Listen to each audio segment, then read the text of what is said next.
now proudly presented on SNME. That's Sunday night's main event. Heavy traffic during 4-5. Gotta hustle on your own time. Color people every port side. We just people from the north side. Want some teammates at the shore fine. Winter ready on the four ties. Heavy traffic during 4-5. Gotta hustle on your own time. Hey guys, what's going on? It's your host, your boy, George Mackay, back here again for another New Frontier prediction show for our upcoming show in November, Bad Omens, November 4th. And I'm here with the one and only Uncle Bobby B. And we are forcefully wearing party hats. Well, he forcefully is. I'm very excited. Why? Because of this amazing piece of news. What? I don't even understand what is happening. I'm going to show you right now. Woo!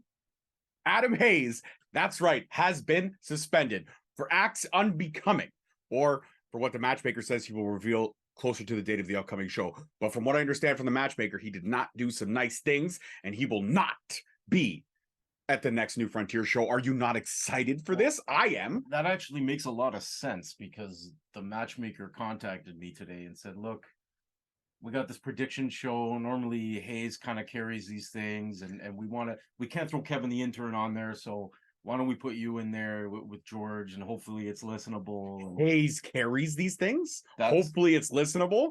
You're out of your mind. That was the matchmaker's words, not mine. Yeah, that's your words. That's violently your words. Anyways, violently. Yes, violently. Anyways, Hayes has been suspended, and I could not be more happier. Well, I was having the worst day today, and I was thinking to myself, at least I don't have to leave my house. And then, sure enough, you're getting paid for this. Now I have left my house, and frankly, this is all Adam Hayes' fault. Yeah. So because he's a moron. He's the bastard son of Oshawa. He should have been aborted. Nobody listens to me. I've said all these things numerous times. But anyways, he has been suspended. Bon voyage, fucktard. We no longer need you or care that you're going to be there. Moving on. Now, this is the way we see the prediction card going down as it is, but I mean, it's open for discussion or debate. But regardless of the facts, we have a King of Combat qualifier. We have Travis Moore working his way back up the ranks from janitor, had a great showing at the last show, finally secured a win, and now he is stepping into the ring with Tyler Aero to qualify for the King of Combat tournament. Did you say janitor? Yes, he was demoted from roster member to janitor, and now he has made his amends with the matchmaker, or at least shown the matchmaker something to where he can now possibly get into the King of Combat tournament, but he has to get through the one and only Tyler Aero. This is a tricky one. I mean, Travis Moore's a guy, I think I was there his first time stepping out in the ring over the past 3 years. He's just really grown as a performer and a person. And it's hard when you're going up against a guy like Tyler Aero, who's got some more years. He's been a champion in multiple promotions. We've seen that he'll fight till there's no fight left in him. So this is a tricky one, but I think I'm gonna have to give the edge to Tyler Aero on this one. I normally would agree with you, but on this one, just based on the last showing and how impressive Travis Moore is by showing his heart, his tenacity, his never quit attitude, no matter what the bullshit the matchmaker is throwing at him or made him go through, he finds a way to rise to the occasion, pick his spots, and finally got that much needed W to get that monkey off his back. So I think Travis Moore has momentum going into his favor in this match, and it's going to be a barn burner. And if this match does open the show, this will turn an electrified crowd into a ruckus crowd for sure. But I'm going to give the edge to Travis Moore in this one. All right, well, you do that. I will, because it's a prediction show. We don't have to have the same opinions. Good. We won't. I'm going to tell the matchmaker I don't want to do these shows with you anymore. It's starting to sound like Hayes all over again. Hayes just a whole lot skinnier and with better hair. Well, thanks, I think. Yeah. All right, moving on.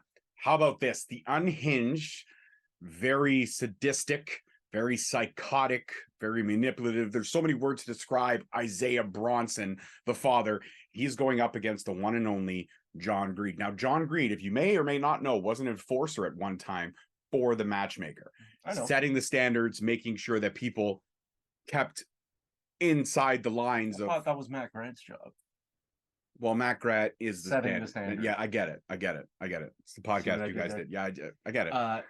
But he was the enforcer, keeping in turn with all the matchmakers' minimal rules to making sure that everybody followed them to fruition, which may or may not have backfired. Now, the last time we saw John Greed, he went toe-to-toe with Tarik and did not come out successful in that Marquez Buster challenge. But he's here, and he's planning to go one-on-one against the father, Isiah Bronson. Now, when you look at these two, very juxtaposition in terms of stature, size, ring IQ, strength, and speed, very, very different pillars of wrestling talent here. What do you got in this one? Because this one is definitely not as easy as the last match in terms of figuring out who you're going to side with. This one is a little bit more unorthodox, to say the least. Well, it'll be if John Greed's going to have any backup in his corner. I don't know. I mean, it's New Frontier, so there's always surprises. I can't tell you. You can never count a guy like John Greed out. He's a veteran. Absolutely not. He's got explosive power. He's deceptively quick. He can get up on the top rope and come down on you, which is devastating. At the same time, we've seen Isiah Bronson grow as well over the past few years. He's definitely a force to be reckoned with in his own right. I think I just might have to give the edge to the youth here. I'm sorry, John, but I'm going to go with Isiah on this one. I normally would agree with you, but again, I think experience outweighs youth. I think Isiah Bronson, being as youthful as he is, may get careless. And that carelessness may open up the veteran John Greed to get himself a W in this match. That's okay. Greed is good. Greed is good. Absolutely. Greed is good. And Greed will be the first one to tell you how good he really is. Oh, yeah. Yeah, he'll tell you that. But I'm going to go with John Greed in this one because I think the father, Isiah Bronson, has got some karma coming his way. And I feel like John Greed is the type of person to deal out that karma, given the right opportunity. All right. John Greed's going to teach El Padre something about karma. That's what I'm thinking. All right, how about this one? PD Skills, the vet, the man who may or may not be that Kyle's father, going up against Xander Gray. Don't know much about Xander Gray, but I do know that looking at these two, I'm going to have to take the lead on this one. And I got to say, PD Skills, what he's done, everything he put Tyler Aero through, the last couple of shows, everything he put that Kyle through, PD Skills has got a lot of tricks up his sleeve that people may not really appreciate him for. I think the guy can play mind games with the best of them, given the right situation and opportunity. So I think he's going to take that advantage, take that ring IQ that he has, and use it in his advantage to maybe get into the head, rent some space in Xander Gray's mind. So for that, only that, I'm going to give the edge to PD Skills. Well, normally I would agree with you, George. Okay, really? Like, really? Seriously? Okay. Anyways, asshole. I love PD Skills. Great dude. Really enjoy his in-ring work and his out-of-ring work because he's a cool guy. Much like George, I'm not familiar with Xander Gray. Just looking at him, he looks like he's got a good physique. He's clearly an athlete. He can clearly go. And I'm assuming he's going to work a more athletic kind of style, as opposed to somebody like PD, who's really a cerebral type of wrestler. Like you said, George, gets in your head. So I probably have to give the edge to Xander here. Just that youthful exuberance. Might give him the edge here. I'm going with youth today. Well, I mean, got to go with something you don't know anything about, so that makes sense. All right, moving forward, the Green Bastards. I gotta look at them with so much energy. I love these guys going up against Galactic Steel. Now, Galactic Steel, again, I don't know much about them, but I do know Adrian Astar. I don't know Clash Kincaid too well, but I have seen Adrian Astar work, and I like him. I really like his upside. But the Green Bastards, they have something other people don't. If they're not built from parts unknown, that is just a waste. But if you know, you know. Anyways. Absolutely. But looking at the Green Bastards, looking at their momentum on their side, looking at the fact that you've got a vet like the Green Phantom in there going up against that Kyle, who was Wrestler of the Year or Most Improved Wrestler of the Year for New Frontier. I mean, this could go either way, but I'm going to give the edge to Green Bastards here just because, fuck, I love those guys. Yeah, as far as Galactic Steel goes, I do know Clash Kincaid. I've had a conversation with him. I think we might even be Facebook friends, possibly. But yeah, I mean, I'm not too familiar with the other cat, Adrian Astar. He said his name. Mm-hmm. Yeah, he debuted at New Frontier a couple of events ago, and I was really impressed with him. All right, well, I'll take your word for it. That being said, I've seen a fair bit of that Kyle and the Green Phantom over the past couple of years. That Kyle is unhinged and has no concern for his personal safety. I'll fight him in a KFC parking lot, though. I'm just throwing that out there. Yeah, you'll fight him for a 2-piece, 2 to Tuesday all day long. I'll fight him for a KFC veggie plant-based sandwich. Like, Like I'll go. I've never had one of those. Bare Are they good? knuckle. Let's go. Actually, no. We'll wear gloves because Yeah, you got to be safe. yeah, Got to protect the moneymakers. let's go. Like It's not much of a moneymaker. pit fight in a KFC parking lot. Pit fight in a KFC parking lot. It should be called Kentucky Fried Fight Club. Oh, somebody booked that. Somebody booked that. And the quick. first rule about it is Okay, so sorry. Side note from I'm all going- yeah, KFC. so yeah. Green Baskets, pots unknown. I got to give the edge to that careless attitude and the experience. So still combined. going with a little bit of youth, but going with the experience factor in this one. Well, Green Phantom's not that old, but No, but he's been around for quite he's some time. experienced. Yeah, that's what I mean. He's experienced. He's a veteran. Hey, Veteran, exactly. All right, how about this? Revenge personified. And this one is a grudge street fight. That's right. It's a grudge street fight. Can I read that? Oh, sorry, my apologies. Cut. Fuck. It's Coburg street fight. I saw Gerg and I just went with grudge. Okay, Coburg street fight. So the old age renegades going up against Jesse Amato and Vander Cruz. Fuck. You think I would know the card by now? You would think. All right. Fuck you, dude. All right. Edit point, George. Edit point. How about this one? It's a Coburg street fight. There's no better place to have it than in Coburg at the community center on November 4th. So looking at this one, you got Jesse Amato, the Bloodstained Hurricane, and the one-man crusade, Josh Vander Cruz, going up against the old age renegades. That's Mark Shaw, who's been beefing with Vander Cruz for quite some time, and his little sidekick, Devon Parkside.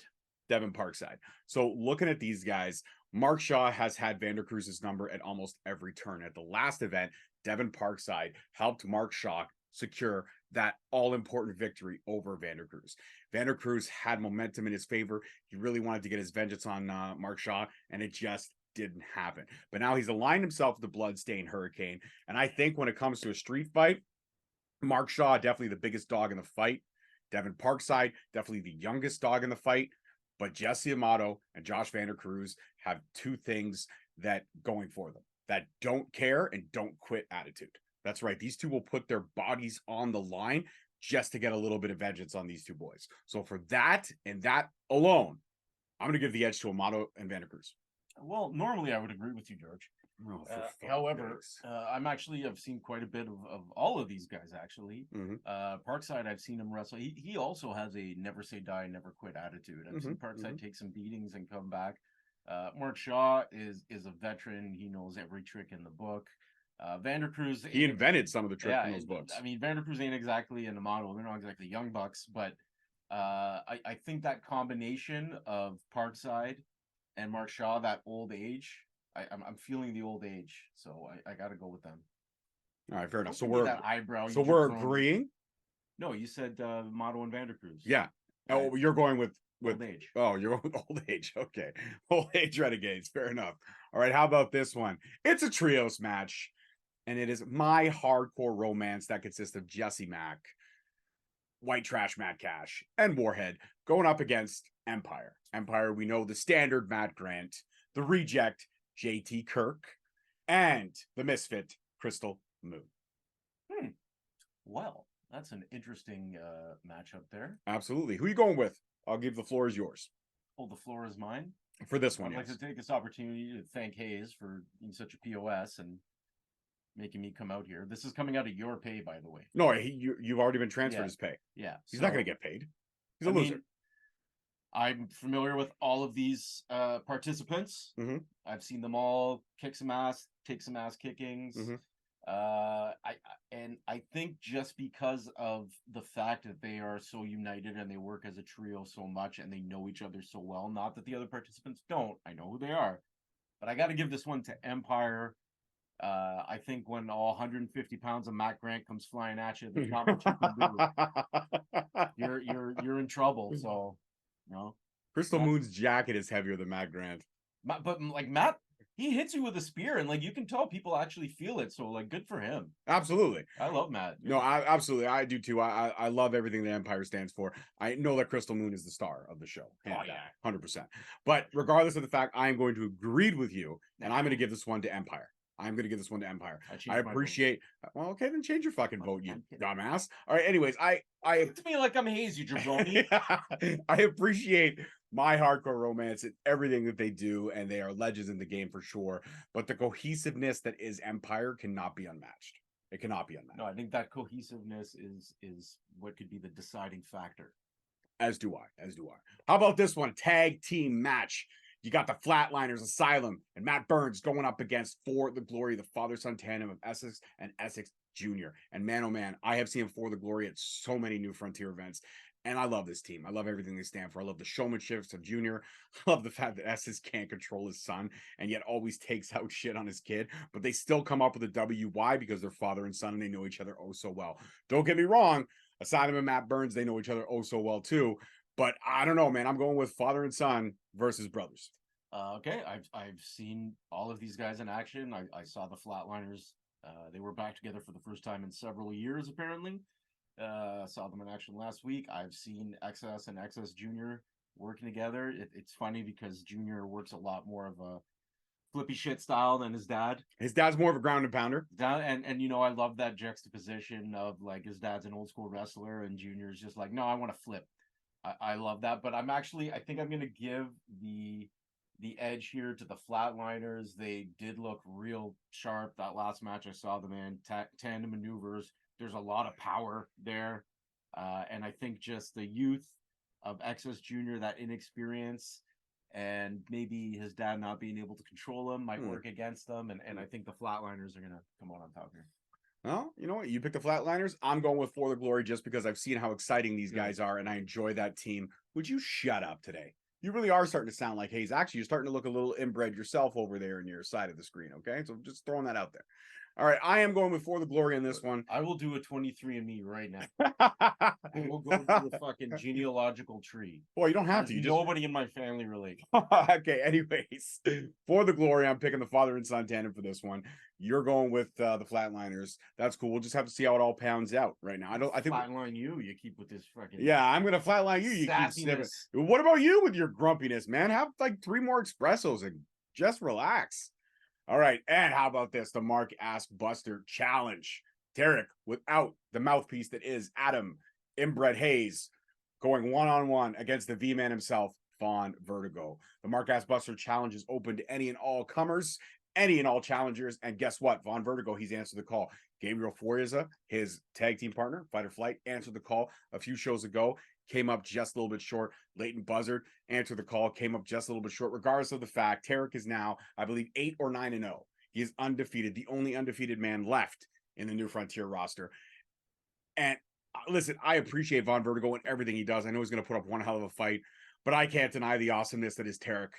The Mark Ask Buster Challenge, I don't see Tarik losing this one. I'm going with Tarik on this one to continue his winning ways. Yeah, ever since the last year or so when Tarik really branched out and he's been working a lot more different places, he's just been on an absolute roll, particularly hasn't lost in New Frontier. He's just been taking everybody out, and as talented as the V guy is, and he's on his or he's preparing for his European tour. I think he's on it right now. He's on it right now. Yeah. I believe he was in Denmark a few weeks ago and Copenhagen. Yeah. So tons of talent with the V guy. We already know that, but just Tarik's been on such a run. I can't see anybody knocking him off that pedestal anytime soon. I got to give the edge to Tarik. And Tarik will win cleanly because he won't have that big purple dinosaur running around the ring distracting everybody. That's right, 100%. And how about this? Our other main event of the night, the returning Prince of Prince City himself, the mayor of Prince City, so many different names, Aiden fucking Prince, Deathwish himself, going one-on-one against Lufisto. You want to talk Canadian legacy, Canadian royalty, you cannot leave Lufisto off that conversation. And you want to talk somebody who's taken the indies by storm, carved out a path for himself. He did it his fucking way with no regrets. It's Aiden Prince. Frank Sinatra? Well, in Canada here, it would be Aiden Prince. Regardless of the fact, I'm so happy to be calling Prince's return to New Frontier, but he's got a tall task in front of him. Lufisto can go. She can hit. Her chops are almost as close to Tarik's when you want to feel them. That's for sure. But regardless, I'm going to give the edge to Deathwish, Aiden fucking Prince in this one. Well, super happy, obviously, to see Aiden back. He's been out with injury for a while. Great to see him back. He's a tremendous talent. Like you said, talking about royalty, you're talking about Lufisto. She's been everywhere and done everything as far as you can do. So this is going to be a banger. Both these competitors hit very hard, and they're both veterans. They've both been around for a number of years. So There's no edge of experience. I mean, obviously, I think Lufisto's a little bit older, but they've both been around, so I expect a lot of hard hitting, and I look for Lufisto to shut down Prince's aerial game, but a lot of strikes and try to keep him on the ground. But I'm gonna give the edge here to Princey. He's been dying to get back in the ring, and I know he's just gonna come out and go crazy. So Absolutely. That's my pick. Absolutely. And guys, don't forget, this one is going to be pre-recorded for the Fight Network. So you may want to be able to catch the replay, but why catch the replay when you can watch it live at the Coburg Community Center, November 4th. Doors open up at 6. Bell time is 7. Guys, it's going to be one hell of a show. We just went through the entire card. I'm going to reverse that a little bit. Oh, wait, that's such a beautiful photo. Fuck you, Hayes. Fuck you. Guys, you don't want to miss this. You don't want to get everything. Link for the tickets will be in the bio of this video. And we are literally 3 weeks out from Bad Omens, New Frontier Wrestling. That is wrestling redefined. As always, I'm your host, your boy, George Mackay. This is the fill-in, Uncle Bobby B. Peace, love, and wrestling. We'll see you guys next prediction show. I'm the fill-in now? Yeah, you are the fill-in. fill-in. You were being kind of a jerk. Thank you so much for watching. Please don't forget to like, subscribe, comment, and turn on that notification bell so you get notified each time we post a video. Alternatively, you can check us out on all podcast platforms and hosted on Podbean. We are also available on the SNME Network. That's the Sunday Night Main Event Patreon. Please feel free to check us out there as well. And don't forget to follow us on all social media platforms at _Straight Talk on Twitter, at Straight Talk Wrestling on Instagram, Straight Talk Wrestling on Facebook, Straight Talk Wrestling on TikTok, and of course, you can check out all our merch at ProWrestlingTees.com. I don't need a nigga.